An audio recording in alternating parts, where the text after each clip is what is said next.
So this is where we would do the applause. This is where. Welcome everybody this evening to Thoughtful Thursday with Coach Joe. I am Coach Joe, and this is a great and wonderful opportunity here at Raw Revelations to begin, I believe, the process of your own cellular healing. So these are the 5 essentials, and it makes life really simple and easy. If you're going to start anywhere, start here for being able to actually get your body working in the right way to promote some of your own conditional material to start regenerating your system. So we do have a worksheet on the second page for everybody to kind of jot down a couple notes for some health food sort of pieces that they're actually have done for themselves in the past. Just because I want to kind of see or hear how everybody has tried or attempted and what they're doing to be healthy, currently speaking. Because a lot of times I think we hear that healthy is this or healthy is that, and it could be based upon one particular celebrity fad, a brand new book, a particular guy who has a show about 2 o'clock in the afternoon on CBS, whoever might be promoting new health ideas for people. And we have to kind of always come back and say, what's in it for me? Because that's the most important. And is it really going to change the way my body's working? That's the critical piece in this.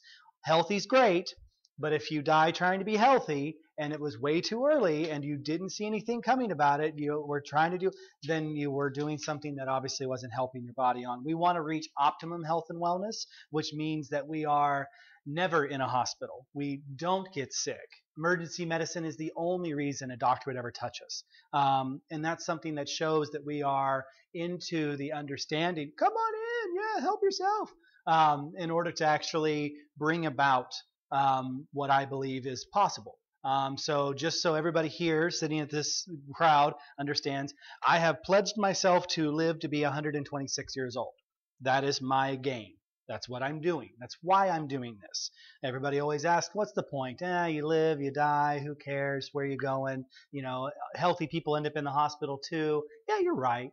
But the idea is keeping it together, making it to where it's actually not just a life that doesn't sort of degrade to the point of not worth it. That's the difference. I see in other countries, I see in all around the world, people living to be 110, 120, 130 years. And I think by the time I'm there, so it's 100 years from now, that we'll be able to support it. Right now, we're still catching up.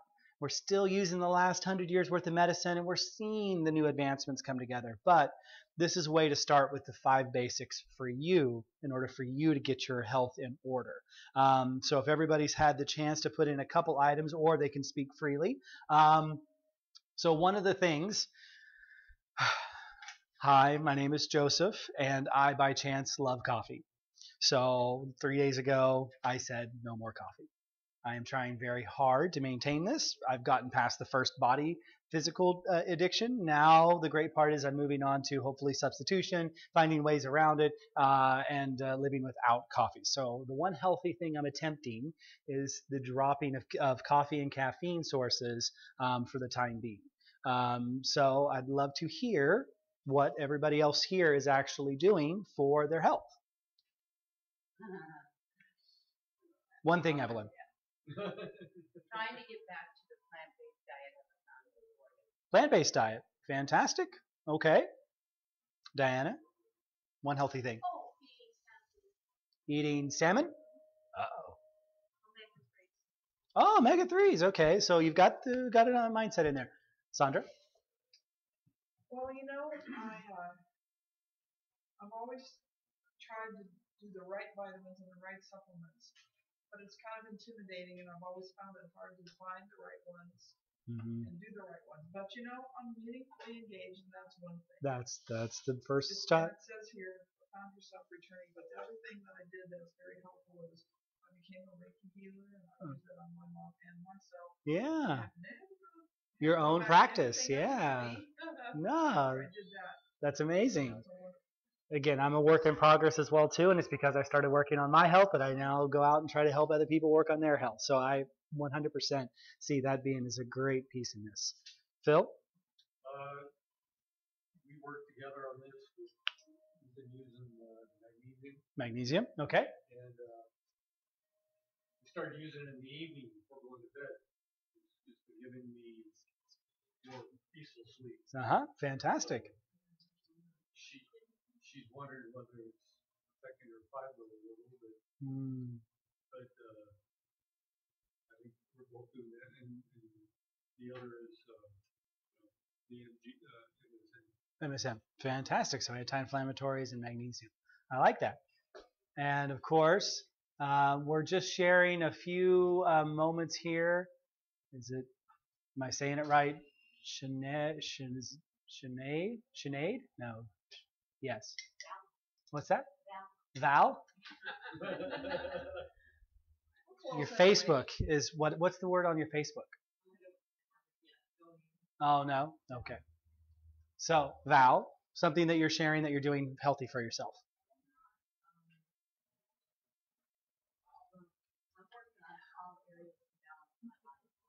Okay. All areas?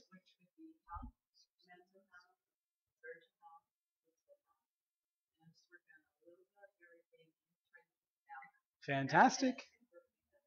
Wonderful. Okay, so overall balance. I love it. So like I say, everybody's out here trying to be healthy. I very rarely find people who don't want to be healthy. That's something I don't see a lot of. I see a lot of people who want it. Most of the time, we actually get to the point of saying, I've been trying so hard, I'm frustrated because I don't have it. And a lot of times it's because of what we're going to talk about this evening. But the way we do every evening is we actually take the first moment to actually try to be healthy in order to bring about a good change for ourselves. And that is we do what's called a 1-minute meditation. So we're going to take a few moments here to actually do a sort of conscious breathing exercise that allows for you to take in a very long, elongated breath in, exhale very deeply out. We'll do 7 seconds in, 8 seconds out, and then we'll take 30 seconds just of a pause, and then we'll continue forward. So everybody who's ready,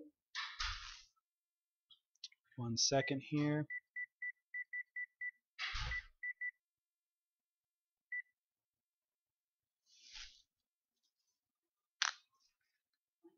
Mike.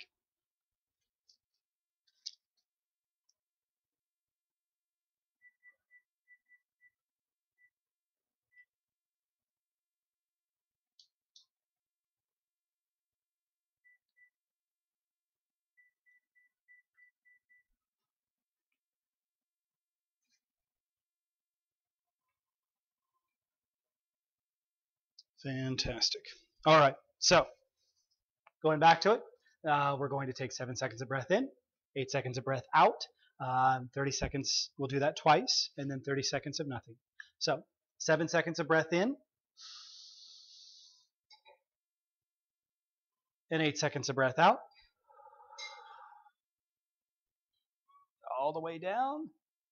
7 seconds of breath in, and 8 seconds of breath out.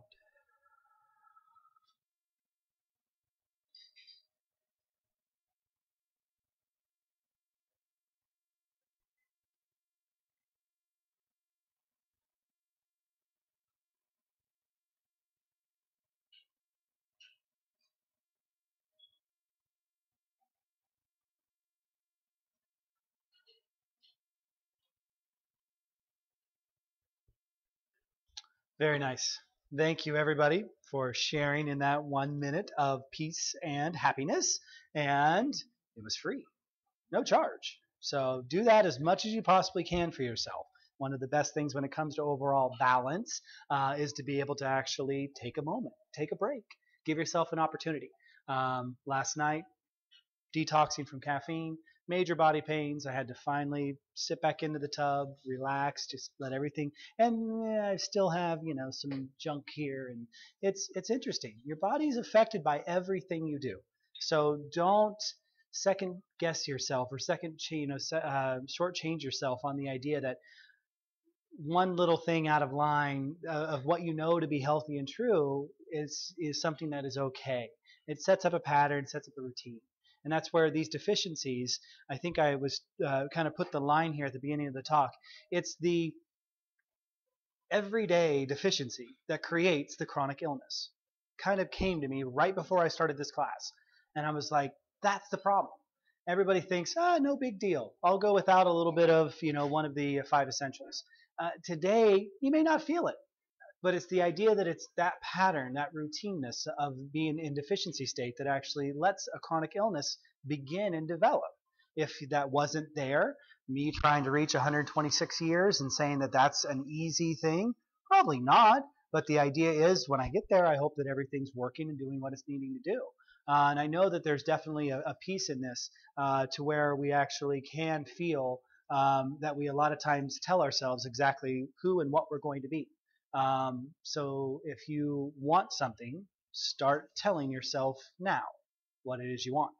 If you feel like you're sick, say you're healthy. If you feel like you're tired, say I've got energy. The idea is you're kind of working on the whole idea of body balance, mental health. It's really tough for a person who says that they have something to actually not be with it and to just kind of push it away. So these deficiencies are the way that I love to start somebody on feeling that their body actually has the potential and the capability of getting out of a disease state. Because it's one of these 5 that usually inside the cells is missing, and therefore something's crept in and something's sort of created the condition. And again, I'm a huge person who goes against the concept of diagnosis. Diagnosis is the worst thing to do to a person. As soon as they are labeled something, it's a name that they carry with them as if it's their own. Hi, my name is, and again, whatever that might be. Instead of saying who you are, Joseph, you're saying, hi, diabetes. Well, that's not fair. You didn't have that when you were here, when you first started out. And if you did, the idea is you find ways around it even then. You're not somebody who's actually stuck in a character. And if you're willing to move and change, then this is those first few steps. So, vitamin D.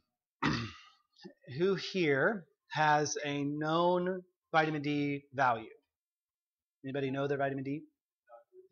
I know my mom. Within a year? Not your mom's. Within a year? Yeah. What's your vitamin? 3 weeks, 2.5 weeks. 2.5 weeks ago? What was your vitamin D?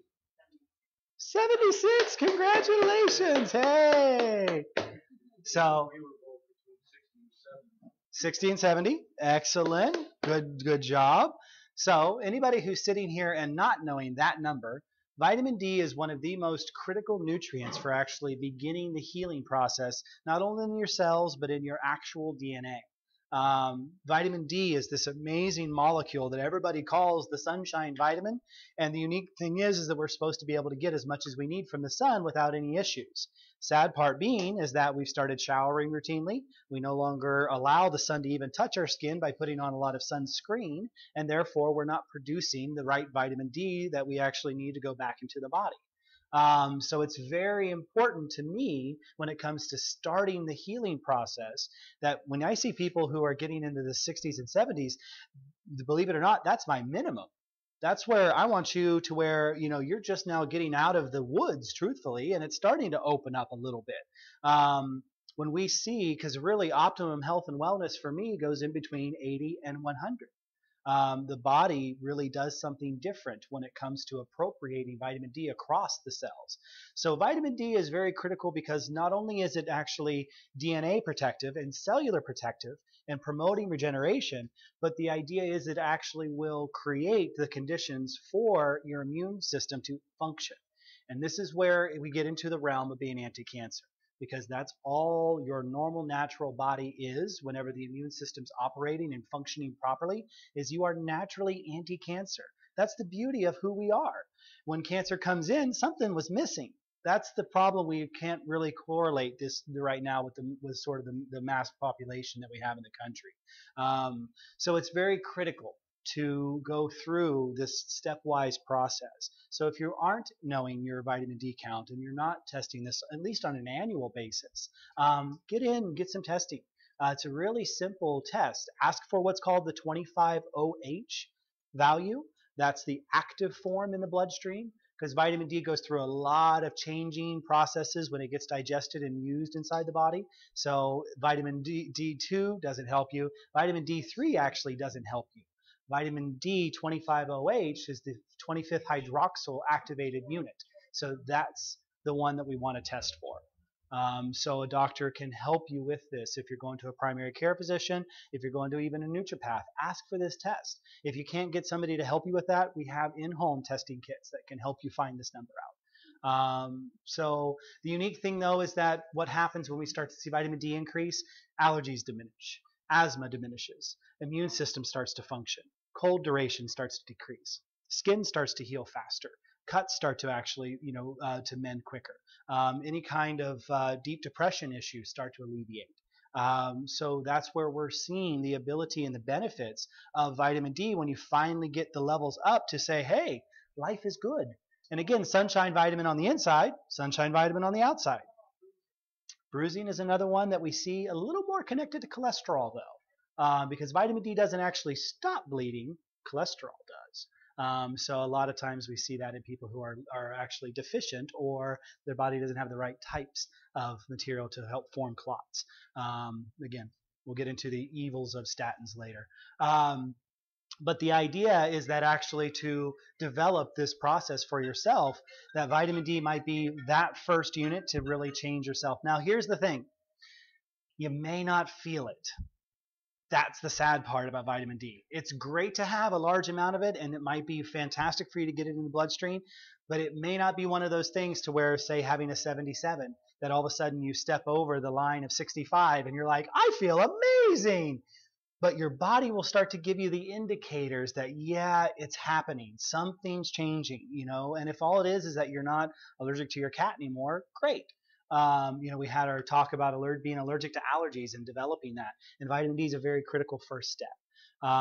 So it is something that's critical. And the unique thing about vitamin D that I would love to end on is that the reason we need it to be at the level that it is, the doctor's range is 30 to 100. So they say anywhere in between there is healthy, which means we don't really know, because that's a really big goalpost and you're cooking a field goal at 5 yards out.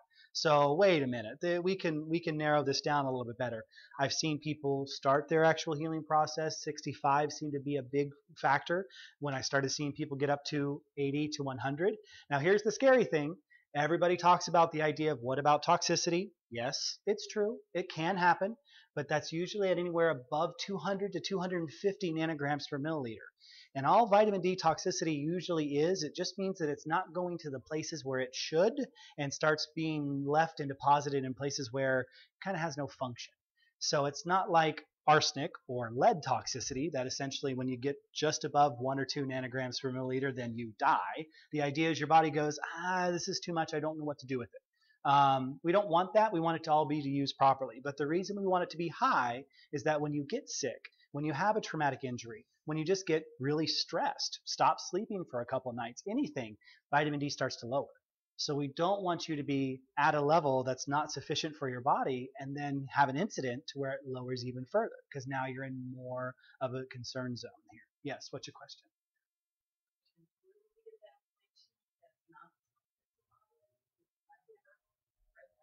So Vitamin D Council .org is one of the best resources for a lot of the vitamin research from all over the world. The Vitamin D Council.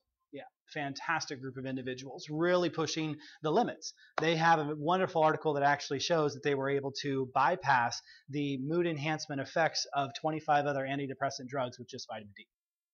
So, like I say, it's an amazing, powerful nutrient. And again, luckily, you still can make it yourself. But the idea is you have to get it in the body, and supplementation is the way that unless you're doing about 4 to 6 hours of open sun every single day with nothing more than an English style Speedo, then this is the way to actually allow for your body to get high enough levels. And we really do like, currently speaking, the sublingual version versus the idea of taking a lot of capsules. Main reason being is vitamin D is a very sensitive nutrient inside the digestive cavity. So when it gets moved around stomach acids and you're taking, say, 5,000, 10,000 IU, you're only maybe getting a quarter of that or a fifth of that. If you're lucky, a tenth of that. So when it goes through that high acidity pH inside the stomach, you're losing a lot.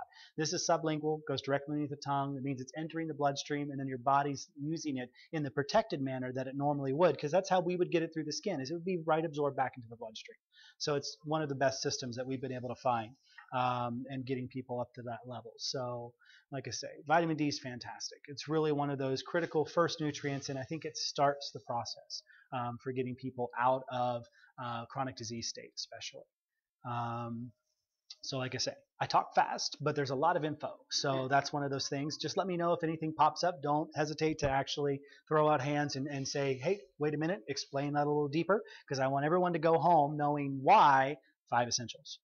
That's the most important piece. So we're going to jump ahead to one that's, I think, a little more controversial, iodine. Iodine is unique because it's so critical to human health, and yet most of the sources are very hard and very toxic for us to actually take it in. The sort of current state out there is that people who need it the most should stay away from it, which is kind of sad. So the reason that iodine is so critical, though, is that you're trying to finally get the main gland of your body, the thyroid, to start actually functioning at a much stronger and better rate. So iodine, not only by being in control of that thyroid and giving it the fuel to actually keep itself operating, is the controlling station for all the hormones that are produced in all the glandular areas of the head to tell the visceral organs and the parts of the lower body to do their job. So this is where somebody who's experiencing, say, migraines, thyroid could be part of the actual healing modality that they need to go through in order to heal a migraine. They may never put the two together until way long after getting true hypothyroidism and putting on some sort of pharmaceutical solution. But it's because of that the lack of communication between pituitary, amygdala, hippocampus, cerebellum, all of the organelles that are up here in our brain producing all these great neurochemicals and great hormones, not getting down to the adrenal glands or to the kidneys or to the liver to say, hey, we're needing this other type of food to do repairing, to keep the brain fully activated. We're experiencing just too much, sometimes oxidation. We need a better antioxidant source, and you start to get hungry for blueberries. Fantastic. That's what you should be going for then. Follow your cravings. But you're not going to see that or sense that when your body's really in disproportionate nature of that information exchange. So think of your thyroid as Grand Central Station, and the last thing you want to do is for the power to go out at Grand Central Station. You want everything to be moving in and out, flowing perfectly fine with no issues. And secondary, even though we said vitamin D was a very critical nutrient for immune function, is that every 17 minutes, and that's a big piece in this of understanding, every 17 minutes your blood is purified by the level of iodine that's found inside the actual thyroid gland. So if you're a person who normally gets sick and it lingers and maintains itself for a long time after, you've got the constant cough, a little bit of scratchy throat, issues that just, you're not really sick anymore, but you still feel kind of down, it's usually that thyroid trying to come back. And that's a factor of every 17 minutes. If you can clean that blood as effectively as possible, it's very rare that you can get a virus to stick around for too long inside the body. So when you get a 24-hour bug, that just means you have a really good immune system, probably decent iodine levels, your vitamin D's high, and everything's working. A 24-hour bug for a person who has deficiencies, and especially these two categories, might see it last for 2 to 3 months. And that shows that there's, again, something not activated or working right inside the body. So it's very, very critical. So, again, iodine is something that you can actually test for directly in the blood. Most doctors don't know that. It's just like any other chemical in the bloodstream. You can find out what your level is. And you don't want to go off just your TSH. So that's another big issue that a lot of people do, is they go, my TSH is fine, thyroid stimulating hormone, and so I don't need to worry about that. That's not true. A lot of times half of your thyroid or more is in trouble, and the other half is making up the difference. So you look normal, and yet you've got an issue already occurring inside the body. So we really want people to go through that. Yes? On the vitamin D and iodine food, could we maybe get that from Yeah, vitamin D in some levels, if you're eating the innards of your fishes, whenever you're eating fish, then you're getting a little bit there. No, like the actual like liver, because that's where a lot of our when we do fermented cod oil, cod liver, and skate liver, that's where we're pulling the vitamin D from. Is what's stored inside their liver. Um, the particular vitamin D that we have here is coming from sheep lanolin. So it's actually the very low parts of the sheep fur. As you're getting the wool off the sheep, they're just brushing the very low ends, and there's actually the little bit of vitamin D oil that's being produced by the sheep that's getting harvested and put into this. So it's actually a relatively harmless process. The sheep get a nice pedicure, manicure in a good style, and we get vitamin D. On the other hand, there are some mushrooms that concentrate a little bit of vitamin D. The problem is that most of these foods, you're getting a couple hundred IU, when most people need 10 to 20,000 IU. Average is between 5 to 10, but to get levels up out of deficiency, you really want to see that coming through here. Iodine's tough because, again, seaweed is one of the better sources. Seaweed from the Pacific Ocean anywhere near Japan, not a healthy source. So we don't want to be eating that anymore. Walnuts is another great thing, but you kind of have to do your own cracking shelling of the walnuts and leaving them wet. When you dry the walnuts, again, all you're getting is a very thin level of the actual iodine that normally is contained to actually clean the inner pulp of the shells. If you ever cracked your own, done your own walnuts, it's very interesting because you literally can rub them on your skin and they literally look like an iodine smear. That's how much iodine they have in them, but it's just the outer portion. The nut themselves it has a little bit, but not a lot. So it's tough because there isn't a lot of food sources to where you can really get, especially these two. So that's where they're critical for, again, adding supplementation. And we prefer the iosol. That's actually a very wonderfully nanoparticulate size, iodide and iodine, which means the iodine's been broken apart. So that's I with a little negative on the top of it versus I2, which is iodine. So you want to get an actual really, really well broken apart iodine supplement system. Atomic iodine usually isn't small enough to go inside your cells and permeate, and your actual thyroid openings that are inside the cells of the thyroid gland won't accept anything larger than about 2 to 3 of the iodine molecules at a time. So if you're trying to shove a basketball inside, a golf ball hole, that's just not going to work. So we see that a lot of times in supplements out there. And it is, again, kind of critical to make it to where it's not a powdered material. Iodine technically likes to be liquid. That's why it's usually found in this form. Whenever it's put into a pill and encapsulated and bonded to something else like potassium, your body has to break the potassium away from the iodine for you to be able to absorb it into you. And that's very difficult for a lot of people's digestive systems.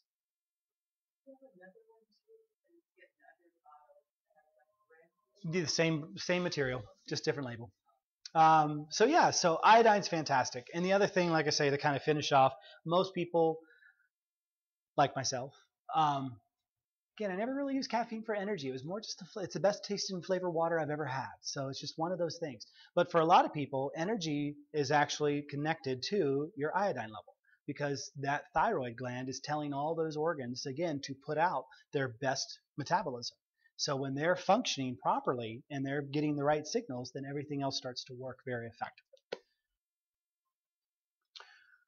So, as I was heard this evening, prior to us starting this class, the miracle mineral, magnesium, is the one we're going to go into next. Let's see. Where to start? Aches and pains. Who has those? Currently speaking. Yeah, me. Occasionally. That's magnesium. Low energy. That's magnesium. Glucose, possibly, greater than, say, 130, 140. Maybe not everybody, but that's magnesium. When it comes to mental fog and the brain not activating, it's magnesium. All of these pieces, yes. Uh-huh.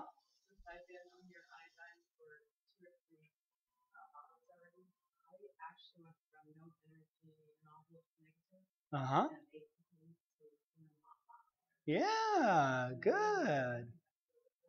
Fantastic. See, I love those. Good testimonies on healing. So magnesium is one of these very interesting materials because there's something unique about the way our body and magnesium are so interlocked. 350 metabolic interactions inside your system require at least one molecule of magnesium. And that's everything, like I said, from breaking down glucose and doing the digestion of sugars, all the way to not allowing for muscle tension to actually occur inside a protein fiber, which is what your muscles are made of. So when you have low back pain from sitting at your desk all day long or driving, or if you've got a major headache and you've got muscle fatigue that's occurring around the cervical vertebrae, or just general inflammation and swelling inside the brain, it's magnesium that actually allows for the relaxation to start to occur. Uh-huh. I was just talking about iodine, but you know, I've been doing that week. Mm-hmm. Really good sleep. Oh, yeah. Keep Keep going. all day long. I was twice. Oh, yeah. Really, that's where the Yeah, and that's because you're not superdosing. So the idea with magnesium, this is just purified salt water. That's all it is. So technically speaking, if you were like most seagoing individuals and you were in the ocean all the time, sticking legs outside of the boat, enjoying a nice afternoon in the surf, you would be absorbing some magnesium all day long. And your body would generally start to have a much better level or value for this. When we hear about people taking pilgrimages to the Dead Sea in Europe, it's a magnesium-rich water source. You just go and you lay literally in a tub of magnesium. That's all that's there. And you can actually have magnesium salt from the Dead Sea in your own bathtub, which is something I did last night, in order to have that same effect on your own body. So that's where I talk about superdosing. The idea is 30 to 40 minutes laying in a tub of 2 cups of Dead Sea salt dissolved into your bath water. Literally, not only do you float, which is really kind of crazy because you can float your entire body on enough saline solution water, but you actually feel literally the moment you step into the tub, just everything start to relax. All the muscle constrictions, everything start to release and let go. This is again something that is so critical for people who are in arrhythmia and having a heart attack. They shoot you up with 50 cc's of magnesium oil. That's what they inject into your bloodstream to get your heart to calm down and for those blood constrictions to stop. So that's the unique connection. So we have a lot of people who walk in here experiencing chronic heart failure or any kind of arrhythmias, and the magnesium is the material of choice. Their body has had such a deficiency that this main muscle that's in there pumping all day long is starting to not be able to keep its flow rate going, and we want to get magnesium back in the body. So yes, localized use, aches and pains. When you're not having good digestion or energy, then see the magnesium start to take effect for the body. But the idea is to do, let's just put a good number out there, do 5 times more than what you think you need to do. That's a good way to start. If you think you need it once a day, do it 5 times. See how you feel. If you think you need it twice a day, do it 10, and we'll see how because it will take some time. And you can feel effects over a good duration. Again, Sandra's got the best story of just putting it only on the forearms, really no other place, right? And letting it absorb through there. You know, I was going to bring my mom tonight. I know. I remember. Grabbing for your arm. Uh-huh. About 3 months ago, and like, if you didn't know what magnesium could do for you, this little innocent looking mom, you would just think it was a miracle. Yeah. I was going to bring Thank her you. tonight, but she was just too freaked out, but I'm going to bring her by. Good. You can see and you'll say, I knew it. Yeah. No, it's just amazing to hear. It's amazing to hear. So magnesium can come from foods. We can be eating things like cacao, which is very high in magnesium, goji berries, baobab, all of these, most of these superfoods that you see on the shelves are magnesium rich. Probably why they're helping you in healing, is they're helping giving you that vital nutrient. But again, it goes back to that idea that the skin, for some reason, seems to be so much more effective. And even in clinical trials, through 4 different other types of pill form or powdered form magnesiums, topical magnesium beat all of the rest of them by absorption 70%. So there's a different function going on there when you actually place it through the skin and let it absorb through the body. So like I say, it's just one of these fantastic ways to, and I will say, this one is probably the first one that you'll feel. It'll actually make a difference very quickly, especially if you're currently experiencing any kind of muscle fatigue or pain. So get magnesium back in the body. Find your ways to kind of develop and allow for this to start doing what it's supposed to do. So MSM, the what is that, fourth of our 5 essentials, um, is one that no one really talks about. It's out there. It's been around for a long time. It's a fantastic nutrient. What MSM stands for is methylsulfonylmethane, and why it's so critical is it gives you organic sulfur. So organic sulfur is such a key and critical nutrient. It's one of the 7 basic elements that you actually need to have life moving beyond single cellular organisms. It creates structure. It creates the ligaments and the tendons and the ability to be flexible, to actually have tissue regeneration. One of the things that we find, and the reason why I think they call it the beauty mineral, is because it actually helps the hair, skin, and nails. Because the actual connectedness inside of all of these outer pieces of our body are the parts that we're actually needing to get the interlinkings to be strong and back in the system. But MSM is also critical in terms of your own cellular hydration, getting your actual hormone values back into your body, allowing for just better digestion even inside the liver. All very critical functions of sulfur. Sulfur again is one of these things we can get from like sitting inside sulfur rich water, so you can do sulfur soaks, and people do a lot of Epsom salts and things of that as well too. So the unique thing though is that's inorganic sulfur. The body doesn't like taking it up as well. It does help, but it's not the perfect way for our system to kind of see it. Our MSM is actually very unique because again it's triple distilled. So they actually go through a process of boiling it out of the water that's got the sulfur-rich material into it, and they actually go through a process of purifying that 3 times over in order to get it to be just sulfur. So the methylation cofactor is what allows for it to be absorbed, and that's what creates a really wonderful product, MSM. So this is our best and our first really high-level anti-inflammatory unit. So for people who are experiencing any kind of joint pain, just muscle aches, trying to get their body to start detoxifying. Again, this is critical in terms of opening cells up and allowing MSM to be a part of it. So it is something that we really want to see individuals experiencing the benefits. And it goes all the way down to people who deal with unsightly toenail fungus. The reason those nails are weak and breaking apart and opening gaps and allowing for funguses to get in there is because they don't have enough sulfur to keep them together. So if they start cleansing those toenails and actually getting sulfur back in the body, they'll all heal and they'll go right back to doing what they're needing to do. The unique thing that we're going to do a class on is if you're a type of person who actually has the ridges in your nails to where you see the little like almost washboard bumps, it's a really good indication that you're missing a couple different amino acids and sulfur. So it's a pretty good telltale sign for people who are going around and seeing that there's that issue. So again, this is another one that I would say a lot of people feel. It comes in their body. They finally start to get sulfur levels up. They finally start to feel less inflamed. Their body feels a little more energized. Their liver feels a little cleaner. Everything starts working.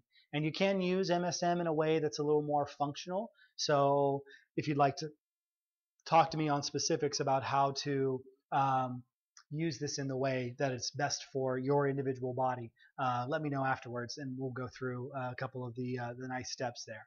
So, any mind-bending questions? Well, we talked about superdosing of magnesium. You can. So, by taking the high levels of magnesium or the MSM, you just want to go slow in incremental steps. But you eventually get to the point where, like myself, I do about 130 grams a day, which is close to about 7 tablespoons out of this fat. So it's an interesting relationship to kind of feel and understand for yourself. Single dose. Mm-hmm. Single dose. Spread it out through the day. I know it's ideally used in the morning first thing. Yeah, it is ideally, and I try to probably, now that I'm doing that large of a dose, especially after I started hurting this last week, I'll probably drink it for the first hour or so, just taking, because I'm using about 20 ounces of water with 7 tablespoons in it. When you're down to just a single tablespoon or less, then the idea is a lot of times your body will just need a few ounces of water. But I try to still make it to where it's mostly in the morning. So that's a big piece in that. I do MSM every day. I do not let go of that one. That one just creates such a good function and feel in the body. So,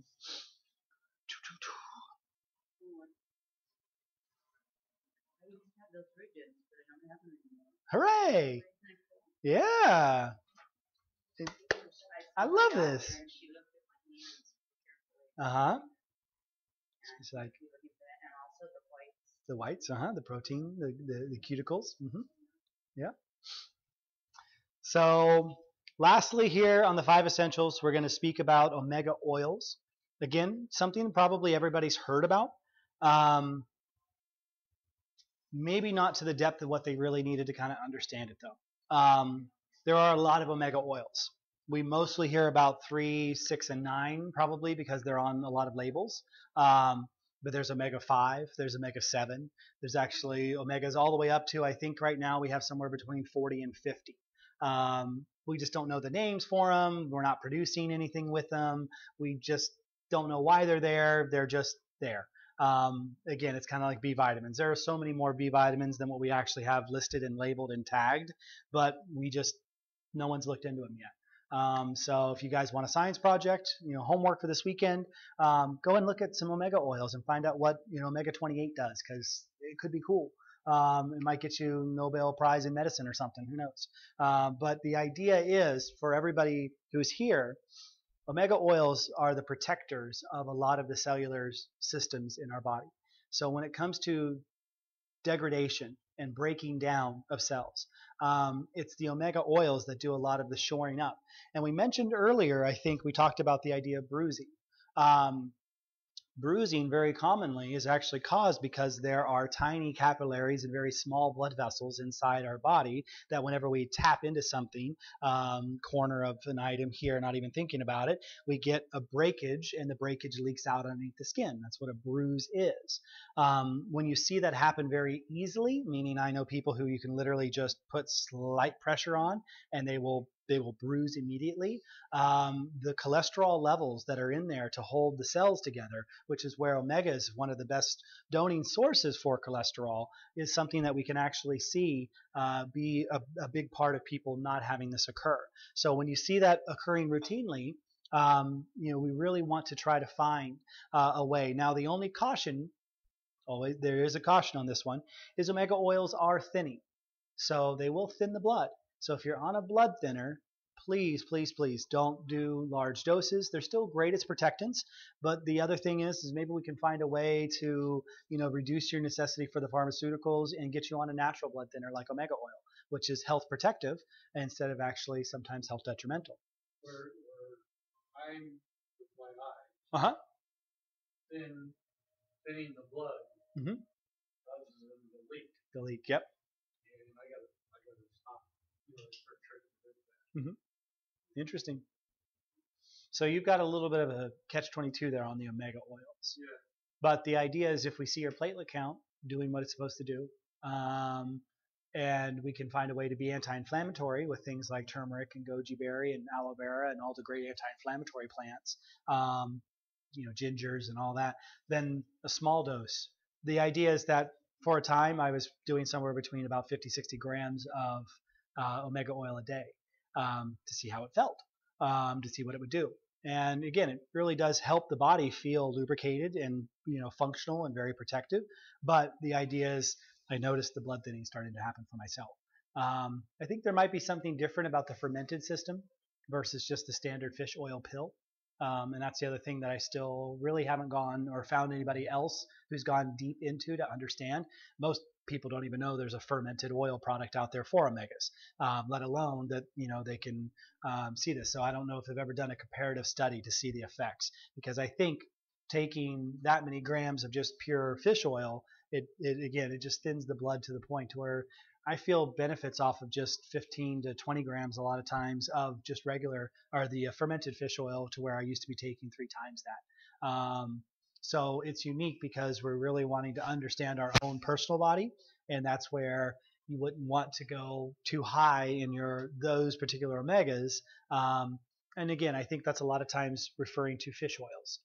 That's not to say the same thing as like the Sanchi oil, which is a high omega-3, or some of the like astaxanthins, which are great for the eyes, and getting the other omega oils into the body.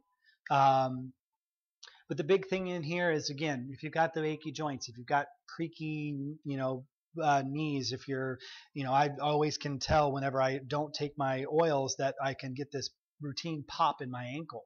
And as soon as I'll take 2 days of actually getting my oils back in, I'll be like, yep, no pop, everything's doing good.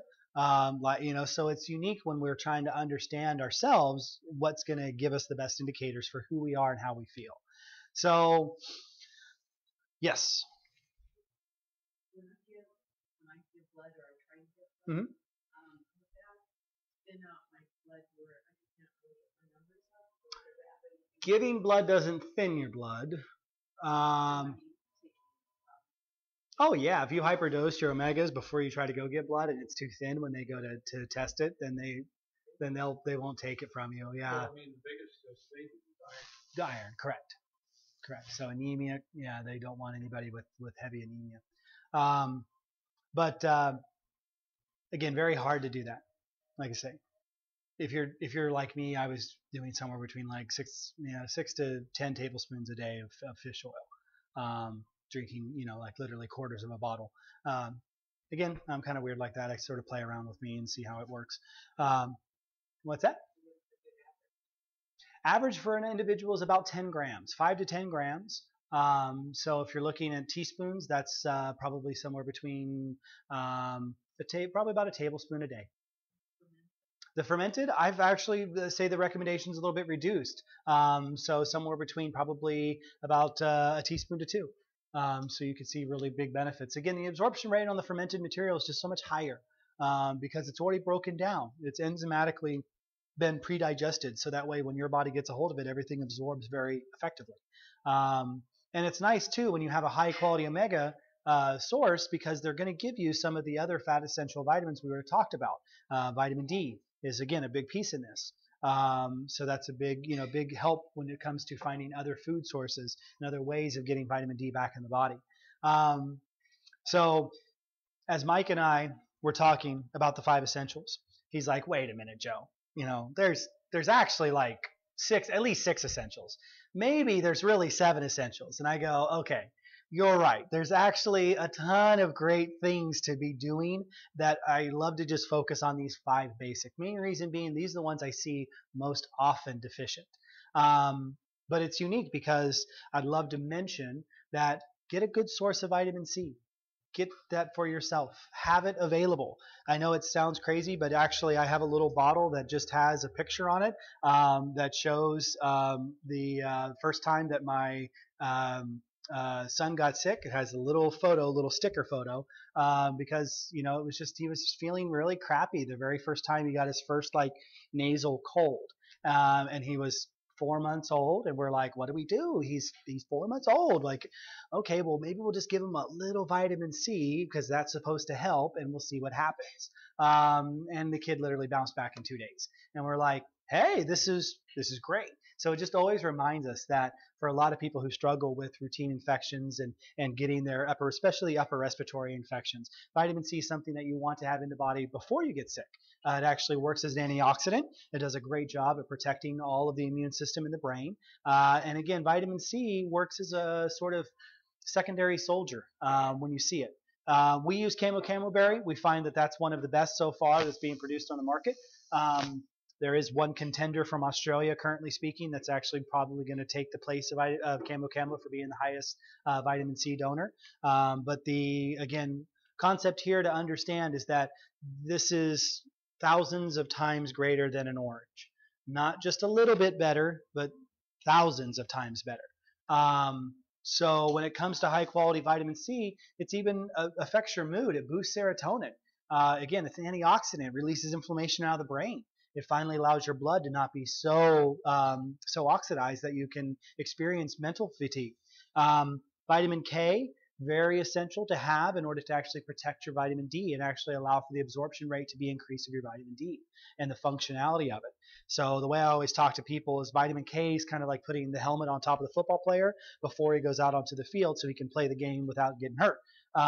Because vitamin D moves all over the human body and it needs to get that protection. So K2 is the more active form of getting the actual material in the body to help your absorption rate and your functionality of your vitamin D to where we get all those great benefits we talked about before.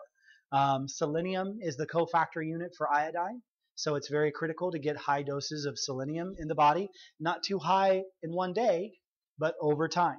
One of the best things we have here as a selenium donor is being able to actually start using pristine proteins. Or find your way of actually just putting one little bowl of about 20-25 Brazil nuts on your table a week, and each day eat 4 to 5 of those Brazil nuts. So that way in a week you get a pretty decent amount of selenium back in the body.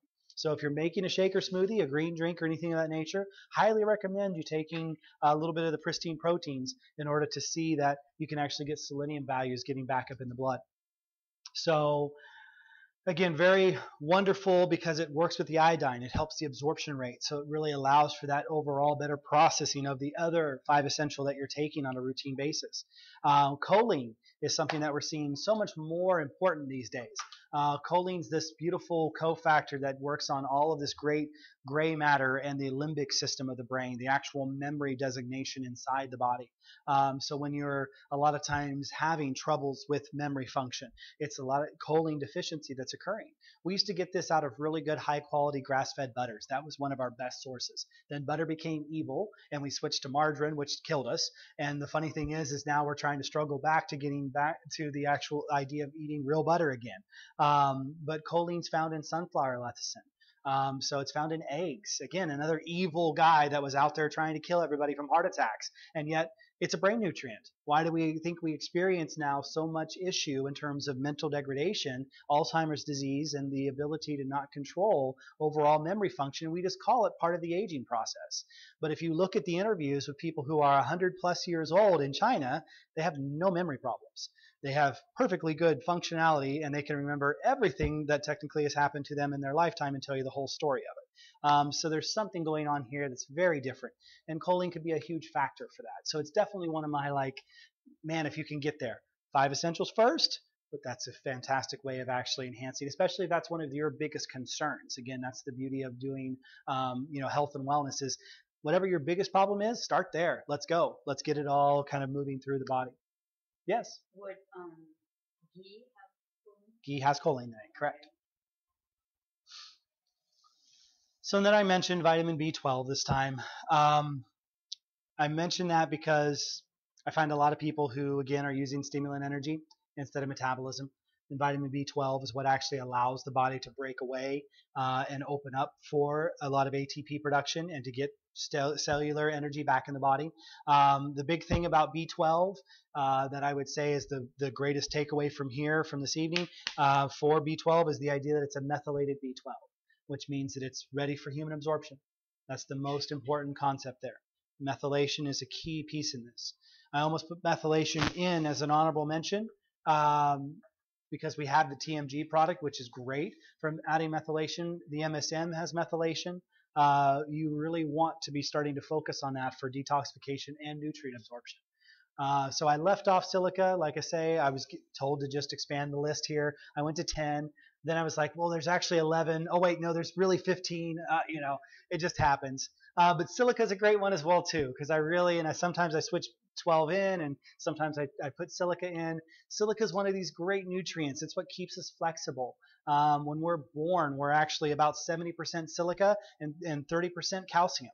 That's what allows you to take a little baby and kind of twist and move them around, and they don't even care what's going on. That's why they're allowed to stay inside 9 months, growing inside an area that's really not meant to hold the 8 to 9 pound person that pops out at the end. It's because they're flexible. And so we gain calcium as we actually age. And it's one of the most unique experiences about understanding that when you get to an age of actually having far too much calcium, when we see people getting massive femur breakage, that's because there's so much calcium and not enough silica anymore. So we really want silica to be a part of the healing protocol for people to get healthy bones.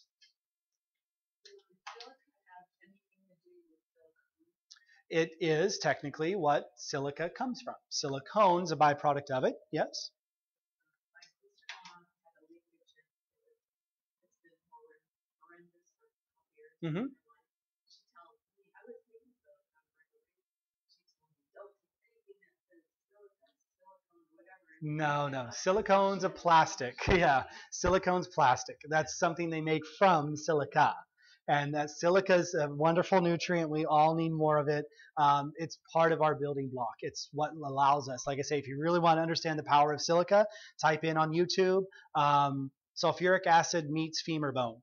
It's crazy because literally a guy dips in a whole femur bone into sulfuric acid, pulls it out, and it literally looks like a wet spaghetti noodle. You can see the exact bone structure, and it shows how much of it's actually silica and not calcium.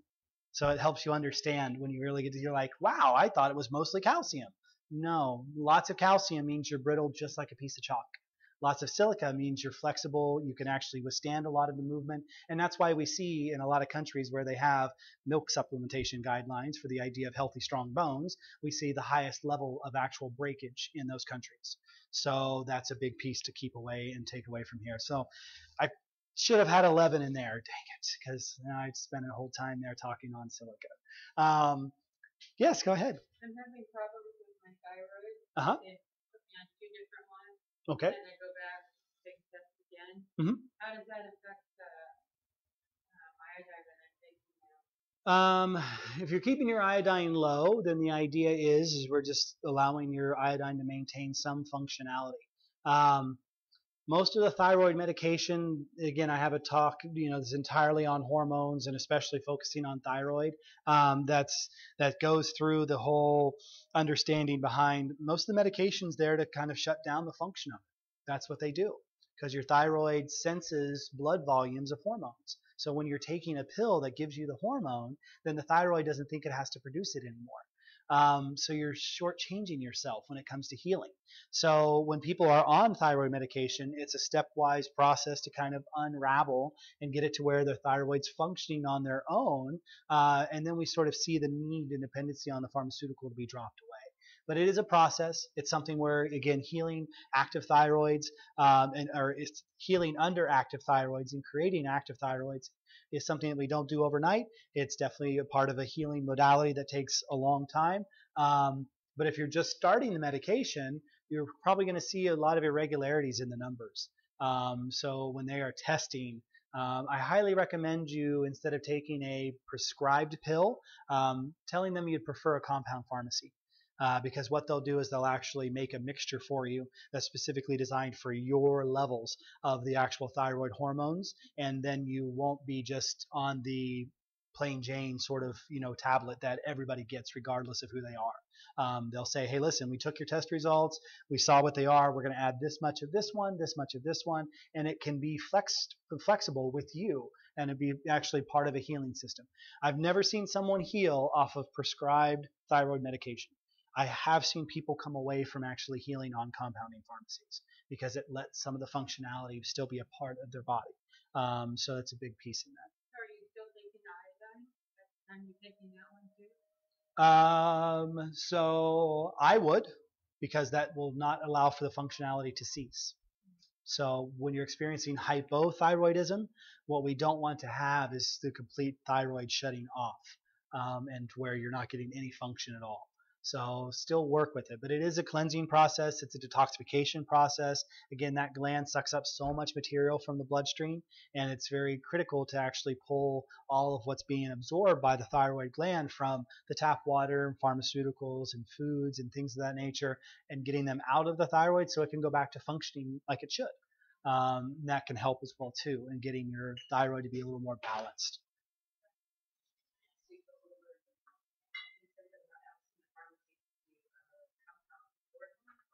Correct.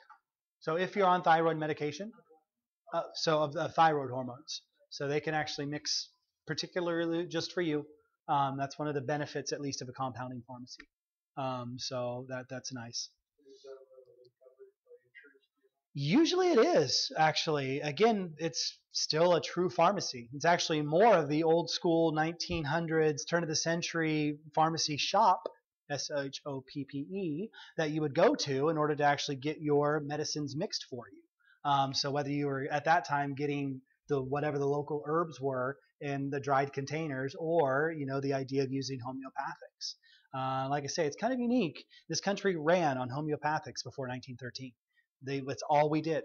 We didn't do anything else. And again, we had this whole since the pioneering days of understanding, which was really left over from a lot of the good medicinal people from the 15th and 16th century, who started off with high-level poisons and really titrated them down to the point of going, wait a minute, if we give a person just a little bit of this stuff, we can get rid of a fever. Oh, wow, that's kind of cool. So homeopathy really became the way that everybody learned how to do their own medicine. And, you would be taught, hey, here's this particular Nux vomica whenever you're sick. Here's this particular Sulfurix Max. Okay, there's that one. And you would just take 1 or 2 tablets and you'd be fine, any issue you had. And then the FDA was created in 1913, and all of a sudden no one could do medicine anymore for themselves. So we kind of lost a lot there.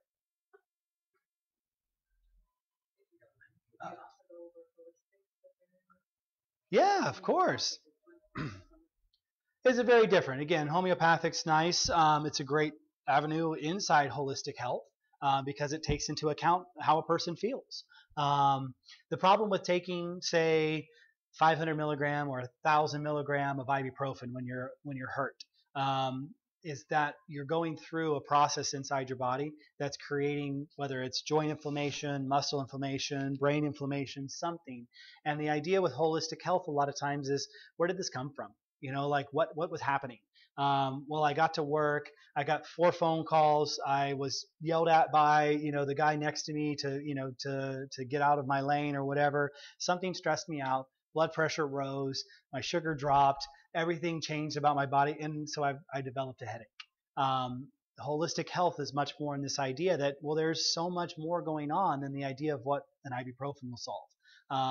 What can we do to be less stressed? What can we do to actually eat healthier so we don't feel stress on the body as much, to where we can look at things in a very happy, positive mindset and say, yeah, it's okay. You can go ahead and swerve in and out of all the lanes. I don't care. Not my deal. It goes into the idea of who are we? And that statement, that question is very indicative of the spiritual nature of ourselves. I'm glad that Val brought this up then, because really it's amazing. Keep with you anytime you're dealing with anything. You are a spiritual being inhabiting a human body. That means this thing that we try so hard to take care of, we watch all the TV shows on what to put on top of it, we watch all the magazines in order to see what we need to cake on and put in the hair and all that, is just kind of dressing up a robot, which is fine because it's a beautiful machine. We want to take care of it. We want to keep the actual human body healthy. But it should never become the focus and outside of ourselves, for understanding that when we lose sight of who we really are, most of our body issues, throw them away. They're not yours, especially not yours. We talked about that earlier. I am. That's a huge statement for understanding health, and especially holistic health. I am, and say, if whatever follows that, you are exactly right. And that's the only way to solve that question, is to understand how to do holistics. When it comes to health coaching, and what I kind of do with individuals is I really work on a platform of saying, okay, hello, come sit down. Who are you today? How's your body feeling? What's your life like? Where's everything going for you? What can we change? Because that's the stuff I'd love to focus on. If you're looking at mountain problems, well, that's tough for a lot of people. Let's start with something where it's like, I just don't drink enough water. Okay, well, let's set a water goal tomorrow and drink 4 or 5 glasses of water and see how you feel. It might be all you need to get to sleep finally, or to finally feel like you have enough energy to go through the day. So holistic health and healing, again, it's taking all the aspects of a person into account, instead of just the idea of, oh, even this class, just a nutritional deficiency, I can give you all the vitamin D in the world, and a lot of times it's not going to solve your problem. It'll help. It might start the process, but it's not going to eliminate it, especially if you keep saying that that a lot of times you are the particular issue you're trying to get away from. So keep with you the understanding, be healthy, be happy, move that forward. Yes, another question? So you're saying, instead of being, I am feeling really drained and cold coming on, I just feel off. Should we say the opposite? Say the opposite if that's what you want. Now, here's the thing. You may not feel it. That's the difference. But that perception, if you allow that to be the focus, then that's the idea of not being connected. And that's where, like I say, this system that's here, it's like anybody's classic car in the driveway. When you want to mess with it, you want to play around on it and change something, part it, you go out and you mess around with it. You don't bring it in and set it on the kitchen table when you're eating dinner. You don't take it upstairs and put it on the bed whenever you go, unless you're a person who really likes your cars. But the idea is, for most people, it's a problem that you take care of and you go out there to fix, and it's separate from you. And if you can think about that in terms of yourself, then that actually can start to create the necessary space to healing. Because isn't it easier to help another person heal? Because they're not you. So easy, and so easy to give good, kind words. But it's actually a big piece in the idea of doing that for even yourself and getting to a place where you're like, yeah, again, I felt horrible these last 4 or 5 days trying to detox through this stuff. And it's, but I'm like, hey, I've got a goal in mind. So I don't care what he's feeling. The body's torn apart right now. I got to just try to keep it together and, keep everything functional. Change your thinking, change your way. That's of course. And it brings in, of course. You change your intention, and it brings in, draws out everything you need. Everything you need back to it. Exactly. Again, there are so many instances out there when it comes to watching people do amazing things with hypnotic suggestion and things of that nature. It's unreal sometimes. Because you really see, a person who believes that a standard felt pen is actually a hot poker, and they get touched with it, and they'll get a welt bubble there that actually demonstrates that they internalized and created the burn. And then they're told, hey, listen, it's okay. I know it hurts right now, but my hand is the solution. And then it's gone. So that's the same way we are with our problems, is that our problems come at us and we go, oh, and a lot of times that's what I see in so many people is the doctor tells you diagnostics. And as soon as you see it and you say, yeah, that's what I am. And it just, you gotta find your way of stepping yourself out of it. And it's a mind game as much as it is a nutrition game. And that's where I find that I am able to help people kind of begin to see the first couple card tricks to believe that, there is something more magical about the world before they get to see the David Copperfield disappearance of the Eiffel Tower or whatever that he does on TV. But that's where you get to kind of go through your problems. But start with the 5 essentials. If you're not there yet on all 5, the idea is to get going, do what you can do. Like I say, obviously take it into consideration for each personal person, what might be necessary to help them the most. Start with one goal and figure out what's going to help you find those solutions. So thank you very much. Thank you for everybody who by chance is going to catch this after tonight. Feel free to check us out again. We'd love to see you back at the Ustream channel and for joining in on the conference line. Thank you, everybody. Hope you have a great night. One quick thing. This is the 3rd or 4th time I've heard this talk.